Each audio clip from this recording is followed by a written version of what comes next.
You are listening to the Special Needs Mom podcast. This is Kara, your host, and I am so glad you're here. Before we get into this episode, I want you to know that Pathway to Peace, which is a group coaching program, is currently available to join. This program is built on three main pillars. First, coaching. It's the real powerhouse. It's what I do. It's what I love. Second, community. And if you've been around for a little bit more than a minute, you know how I feel about community and the power that it has to heal and change your life. And lastly, I have a library of content filled with resources, with modules, with lessons. We go way deeper than I can go in on the podcast. And these are available to you in a way that you can consume them in your busy life. This program would be a good fit for you if you've stabilized past the point of initial diagnosis and find yourself spending a little bit more than you'd like to in overwhelm. And you can't imagine how, given all the things in your life, you can have any sort of peace ever again. Through the program, you will gain the gift of acceptance. You will do the work to recover your spark. You'll leave the program with the tools and the confidence that you have what you need to have joy and peace part of your life once again. So it's time to change it up. I know you've been saying yes to everybody, especially serving with all your heart and everything you have to your child. Now it's time to say yes to you. Find the link in the show notes to get more information and for next steps.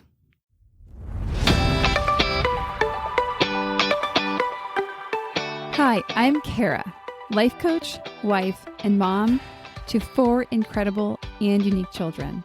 It wasn't all that long ago that my son received a diagnosis that had my world come crashing down.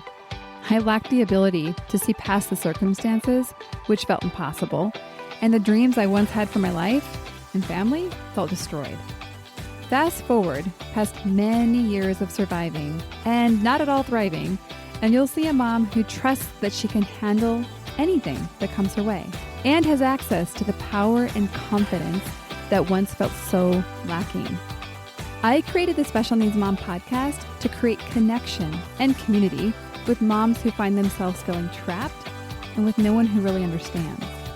My intention is to spark the flare of possibility in your own life and rekindle your ability to dream. This isn't a podcast about your special needs child. This is a podcast about you. If you are a mom who feels anxious, alone, or stuck, then you are in the right place. Welcome. Hello and welcome to the Special Needs Mom podcast. This episode is going to talk about a repeated conversation here, but not unnecessarily so. We're not actually going to talk a lot about anxiety in and of itself. This episode is all about giving you a tangible, and might I even say a fun tool to use if you have anxiety. And I think the big if has a asterisk by it because there's not a lot of you that I talk to that don't say that they experience anxiety in some sort of way. So we're going to talk about it. We're going to keep talking about it because the whole point of what I do over here is we don't stop. We don't stop over here. So we're going to keep going at it. And you might notice that I have been talking a lot about anxiety lately. And I know that you're eager for more support because of what I mentioned earlier. And I have to admit, this is an area that I struggle to feel like somebody that can be your guide or your coach. I know professionally that I don't have to be the expert or have mastered something to help somebody else in it. It's not how coaching works. But I can't help but feel a little fraudy. Maybe the correct English is feel like a fraud, but I like the word fraudy, so we're going to go with it. And why do I feel this way? Well, I think it's because I still feel anxious all the time. And when I say all the time, perhaps a better way to say it, I still often have anxiety is a better way to say that. And I do a lot. I take on a lot. I have many, many things I do regularly to help with anxiety. And yet I still feel anxiety more than I wish I did, more than I want to. And as I mentioned earlier, what this means for me is that I'm going to just keep going. I'm going to keep doing all the things and I'm going to try, I don't always do this great, not making a story about it, that something's wrong with me when it doesn't work as well as I'd like it to magically work. Because I know it doesn't mean anything. It doesn't have any meaning that I have anxiety. But I want to share this out loud because I know I'm not the only one who is experiencing this. And my commitment to y'all is to tell the whole story, not just the rainbow on the other side. And I also think it's important to expose the belief that we shouldn't feel the way that we do. Like in my situation, I shouldn't have anxiety, but I do. This is a quick road to shame. Or like I mentioned earlier, that if we feel a certain way, that there's something wrong or flawed in us. I think I indicated it earlier, but I'll reiterate that it's an area I struggle with compassion because I do have a tendency to have a high expectation of myself. It's like one of those things where it's awesome because I think I do a lot of cool things because I expect a lot, but it's also a little heavy to carry that expectation all the time. So I have had to really practice on lowering that and becoming aware of when I'm expecting myself to do perhaps what's just not very nice. And so having compassion for still having anxiety when I would prefer not to is tricky for me. It's kind of an area where I happen to sometimes get stuck. And then this makes so much sense when we layer in all the effects of trauma into our own emotional regulation. And actually, I'll mention that you can go back to episodes 186, 187, and 188, which were 3 episodes that I did in partnership with Megan Crane-Russ. And it was a series on trauma. And I'm going to take a little side note to talk about Megan. She's a beloved part of Pathway to Peace now, at least for this next month. And I've decided to bring her in as an additional layer of support for the ladies who are so bold as to join us in the program. And yes, this is a plug for you to take the bold step to consider the program, to look into it, to ask yourself, what if I had that type of community? I do have to say that over the last couple months, the community aspect of this program has really developed and has evolved into like this really beautiful space.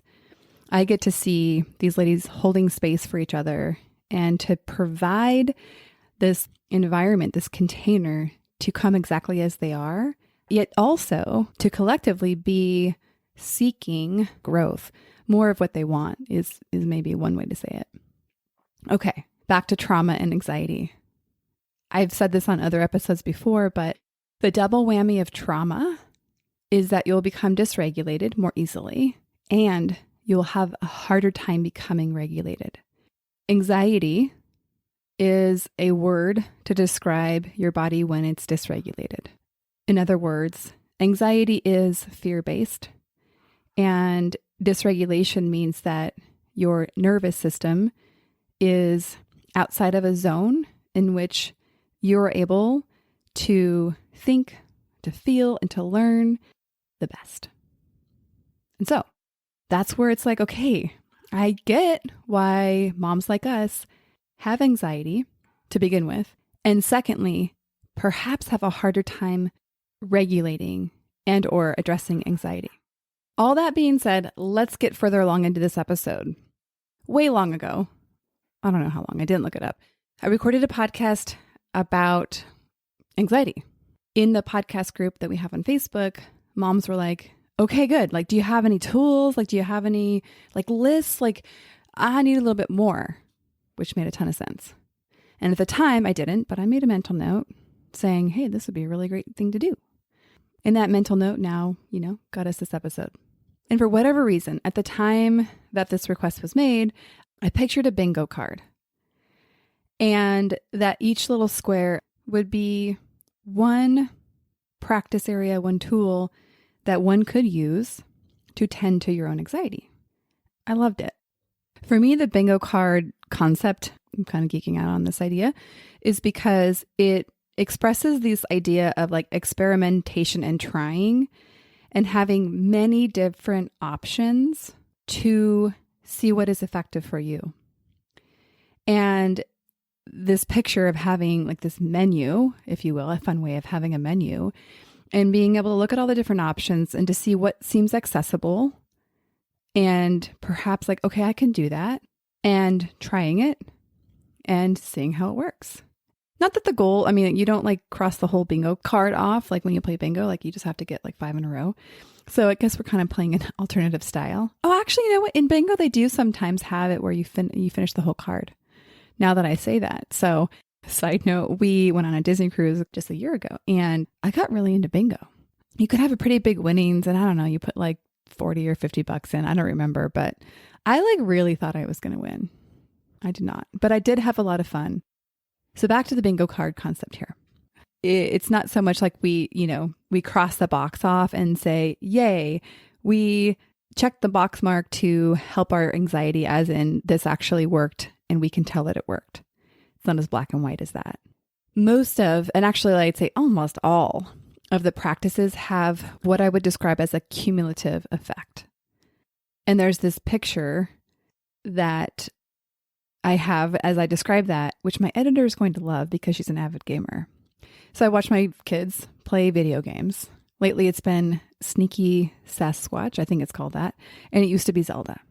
And basically all of these games of this kind of genre, they have some sort of life or health meter. It's like this. You might take on one thing in the game and the health meter moves 1 point. Or you get a heart. I love those. And it might be so small that it doesn't make a difference. But what I want you to see is the compound effect. And actually, that's a great book, by the way, The Compound Effect by Darren Hardy. But back to the point. When you get 1 point, not a big deal. But when you get 1 point, and then you get 1 point, and then you get 1 point, and I think you see where I'm going with this, you all of a sudden have 10 points, and then you can feel a difference. And then better yet, some tools or some practices that you'll have developed a relationship with will give you an automatic 10 points. Okay, you see where I'm going with this? I want you to approach your anxiety, our anxiety, like a game, thus the bingo card. And I'll be so bold as to suggest that you play to find the tools and practices that help you move your health meter. And since I just can't help a good analogy, we're going to continue on with the video game theme, and I'm going to point out what might be somewhat obvious. But, there always comes a time in a game when you battle the big boss. And the reason I know this is because I say to my kids, hey, turn off the game. Like, no, I can't. I'm at the big boss. I'm like, I have no idea what that is, but it is a term. I'm picturing Alex, my editor, laughing right now. Okay, so you're at the big boss. And your health meter can take a pretty big hit. And let's just say get dangerously low. And in our life, back to us as not bosses on video games, these for us could be anxiety for IEP meetings, hospitalizations, new diagnoses, stuff totally irrelevant to our motherhood, like family issues, marital challenges, behavioral challenge. I mean, there are so many things that I will equate to battling the big boss. And with the analogy, like these things can take a really big chunk out of your health meter or your life meter. So the takeaways here is I want you to consider that entering those big boss moments, it would be helpful to have a fullish health meter, to have your tank full, to actually have your nervous system at a place where it is regulated, to not like go into the battle already on a low tank. And second part here is after you make it out of the battle, after you beat the boss, you're going to need to take on a little something to restore your health meter to its optimum level. Notice I didn't say like to 100%, because I think there are moments in time when we'll be at 100%. But as we know, life is always happening. So it's going to fluctuate and really never stay at one level all the time. Let's turn, now that I'm done geeking out on all of my analogies, let's turn and just take a quick snapshot and looking at anxiety itself. You might remember me talking about in other episodes that anxiety is another way of saying fear. It's based in fear. And specifically, it's fear of the future. And so it's when I say it that way, I'm like, so definitely understandable why, especially as moms, have a lot of anxiety. And so you'll notice that many of the practices that I'm going to go on to describe in this episode and further than that are designed to bring you awareness and presence to the here and now, because you can't get rid of anxiety if you're going to stay in the fear of the future. So shifting to bring presence and awareness to here and now and letting go of the future is a huge component of it. And also, the practices are designed and pointed towards your physiology, the actual parts of your body that exist, and working with your nervous system that way. Okay. Are you ready for the list? Here's what I decided. I'm going to go through the top 10 here in the podcast. I feel like going through like 24 is a lot verbally. I think this is a tool that is going to be best used, printed, and, hopefully one day wrinkled because you've crossed off so many things and you've used it to such extent. So the tool I'm going to give to you, should you ask for it, and I can email it to you, is going to be the whole bingo card, and then basically resources to easily implement any of the suggested items in each square. And so we're going to go over 10 today, and the rest will be available if you ask for it. And just to be abundantly clear, you can ask for it via a link in the show notes. And also, I'll probably mention it on social media just because I think it's so easy when you're on the media to be able to just, oh, yes, I do want to do that versus when you're, running around listening to a podcast. You know how to find me. And then one more thing before I finally get to the list. None of these are going to be probably like, oh my gosh, I've never heard of that. That's completely new, Kara. Why didn't anyone tell me earlier? I'm going to talk a little bit more detailed about these 10 and why I chose these 10. But here's my guess, is that you haven't tried them, or you've tried them once and decided they didn't work. And so this is me standing before you saying, let's practice these together. Even though they're small, for whatever reason, they can be hard to implement or hard to maintain as a part of our routine. The goal that I have for you from this episode is that you are practicing whatever it is consistently that gets you to practice these small yet mighty things that add up to really big things in your life. Deal? Okay. So I've just picked out 10. We're going to start with the first one. This could be said in a million different ways, but I'm calling it self-talk. The star component, the lead characteristic of this conversation that I'm suggesting that you can have with yourself, like maybe in the mirror, maybe just out loud, like in the car when you're driving. The lead way of being I want you to show up for yourself is with compassion. That's the way I want you to show up for yourself. Or I should say, that's the way I invite you to show up with yourself. Compassion and encouragement.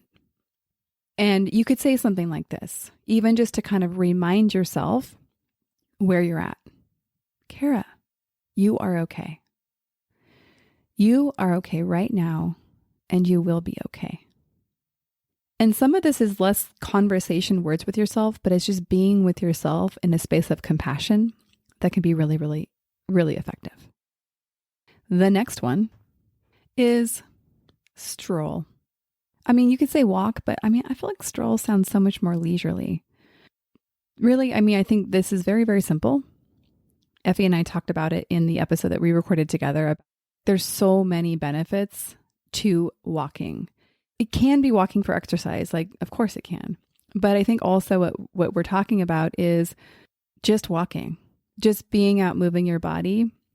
And if you want to be a total overachiever, like outside in nature for up to an hour. How amazing. I can guarantee you take a walk outside in nature for an hour, you're going to come back feeling different. And I know you're probably thinking oh my gosh, Kara, really, am I going to have time for that? I know, but stick with me, because we're not asking if we can, we're asking how can we? We're asking ourselves a different question, because we know we can, and we're going to figure out how. Okay, third one, phone a friend. And this can also be said a different way, as in text a friend or DM a friend or Vox a friend. The idea is you're connecting with another human being. And there is something that happens when you say your story out loud, or when you speak out loud what you're thinking, or more specifically, what you're fearing, it loses its power. Even sometimes just the act of saying it and hearing yourself say it out loud, you hear it and you're kind of like, wait a second, that's not true. I know it's not true. And it really deflates the power it has when it lives in your mind. So, phone a friend. Okay, number 4. Plan versus do. This actually refers back to several episodes I've done on the way that you go about your days and your weeks. So many of us just get out the to-do list and then we instantly feel overwhelmed. And then we go to bed feeling discouraged because, of course, we did not accomplish what the list said we could or should, and over again. And there's a lot of shoulds and a lot of guilt and a lot of, again, discouragement in that process. And then, of course, anxiety. And so the difference here is learning to plan your day and or your week and or your month versus just jumping right in and doing the to-do list game. Okay, if you're like, I don't know how to do that, I'm going to have notes on this resource that I'm making available to you, so you will be left supported. Number 5, some of you might not like this one, but it's limiting social media. It's interesting. I think that, anywhere we're consuming social media, it has pros and cons. There's so many pros to it. I'm not against social media by any means, but sometimes in some stages, you're going to find that it is not helpful for your brain to continue to feed it the real stories of people you see on the internet. And I've never really talked about this actually, but naturally, my social media feed is filled with moms that have children with all the different types of disabilities. And I've chosen not to follow back. I hate this actually, because I'm like, I love everyone. I don't want to exclude anyone. That's actually really hard for me. But I don't follow everyone back for the specific reason that I know that when I go on social media, all I see is the other moms that are in my shoes, that are dealing with the hard things that I'm dealing with, that I'm going to become very discouraged and filled with all the ideas of how things can go wrong and how hard and bad things are. So I have cultivated, not perfectly by any means, the way that I access and consume social media, specifically so it is helpful to me.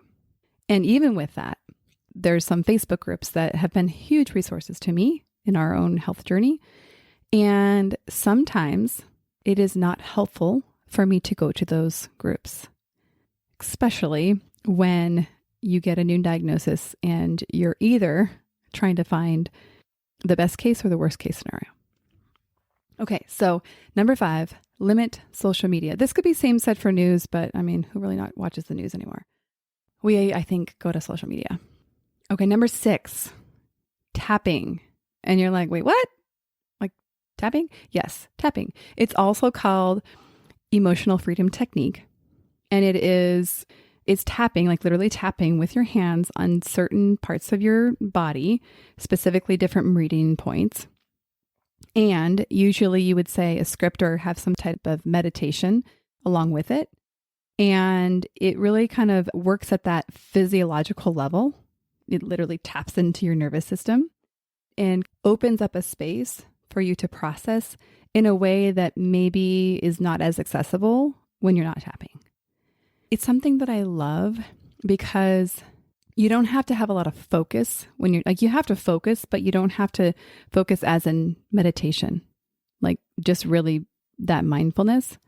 Don't worry, that's on the list too, but I'm not going to talk about that one. But it, for lack of better words, it's dummy proof. Anybody can do it and it can be effective on anybody and you literally can't do it wrong. So, dream come true, right? And I will put resources for the app that I use. And then even beyond that, there's people that are specific coaches in this. And I happen to work with one and it's really amazing. Okay, number 7, yoga. And I'm adding this one again because I'm like, this is not new news, everybody. But I'm adding this one because I just started doing yoga. And I don't know what's going on with my body. I think it's not happy. It's the moral of the story. But ever since the last hospitalization, which was like a month and a half ago, my body is just really, really sore. And it's not something that is new to me. I've had this experience before, and I feel like in other ways I've been able to calm it down. But I had put a pause on my gym membership and unpaused it, and it's like time to go back. But I'm like, I can't even imagine doing that. My body already hurts and I haven't even worked out. And so I really sat with it and I was like, I don't want to. I don't want to go hurt more. And so I decided, and they have several different yoga classes and it's virtual. So it's like not super ideal, but you know what? One small step at a time. So I started doing these yoga classes because I'm like, because I'm kind of a cheapo. And I was like, I don't want to like lose what I paid for. So that's great motivation for me. And so I've been doing these 25-minute yoga classes. And for me, and actually the realization I had this morning was, this isn't hard enough. That was like the thought that I had, like, this is too easy. And I thought, well, isn't that funny that I think that I have to be working hard in everything I do, that everything has to be hard. And so it was really just a beautiful moment of recognizing, even if yoga feels quote unquote easy, it's still very effective. And how great is that? Like for something to be easy and effective. You know, if I even just look at today, the difference that I felt 25 minutes after this particular yoga session, it was just like, okay, like I am moving in the direction I want to move in. I'm now ready to start my day in a way that I feel sourced and grounded and slowed my breath down and all those things. And so that was great. So yoga. Number 8. This one's guided imagery. And this was really cool. So actually I mentioned earlier that Megan has come in to be part of the Pathway to Peace group coaching program. And she has provided some resources for guided imagery. And it was so cool to have her take us through these exercises, or this particular one. And not only does it actually have a huge impact in the moment, but the idea is that you can take the images that you generate and the experience you generate, you can take that outside of the call. So it kind of has these exponential, or I think there's a different word I'm not catching, but like it's bigger than just the minute that you put in there, or the hour, I guess. And so I also have some tools specifically for that. And so those will also be in the notes. Okay. This one I put on here because I was like, you know what? This is one that we don't associate always to anxiety, but I think it's really interesting. And I love it because I'm like, who can say that they can't do this one? The answer is nobody. And number 9 is drink water. Interestingly, dehydration can exacerbate symptoms of anxiety. So the simplistic act of drinking sufficient water for you can support you and move up that life meter or that health meter in relationship to anxiety. And of course, many other things. All right. The last one, the final one. And I chose cold therapy. And this is actually one I'm excited to try more. I haven't really done any. And I'm trying to think as I say that, I'm like, have I done any? And I'm calling it cold therapy. Essentially, it's using temperature to impact and regulate your nervous system. And so I could tell you the science behind it, but that'll be in the document that I share with you. And it's, you know, there's a lot of science. And this would be doing things like the most extreme version is like the cryotherapy, like where you go freeze yourself for like 5 minutes, or cold plunge. You don't have to go that extreme. You can simply have ice cubes in your hands. You can take a cold shower. You can put your face in cold water. So all of those are effective at using temperature to, again, affect your physiology in service of supporting your anxiety. And I don't want these to be nice ideas. I really want you to consider implementing them. I was going to say a number, but like, I'm not going to say a number because it's not like if you go do 5 of these things, you're going to feel better. But I want you to use the bingo card and I want you to play with it.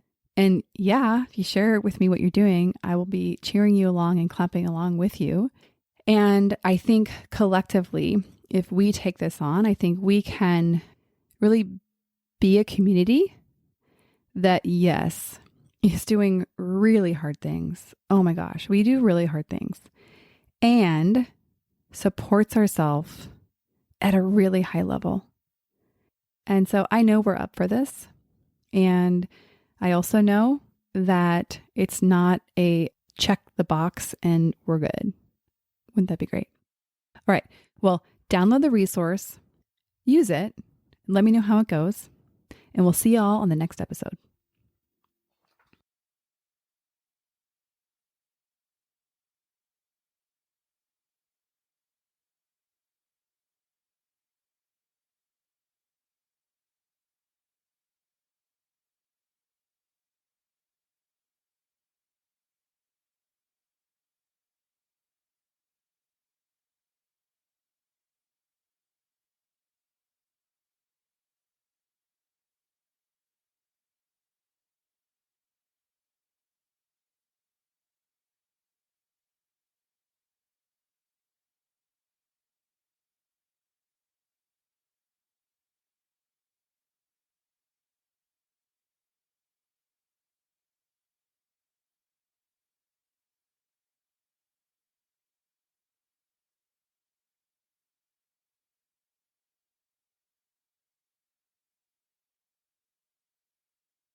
One more thing before we officially wrap up this show.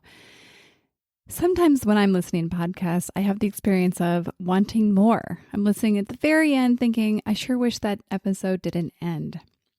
I invite you, if you feel in any way the same way, I invite you to the Special Needs Mom podcast community, which is a free group that I host on Facebook, where we as a community of fellow moms who listen to this podcast and are experiencing life in similar shoes, get to talk to one another, get to share stories, get to actually interact.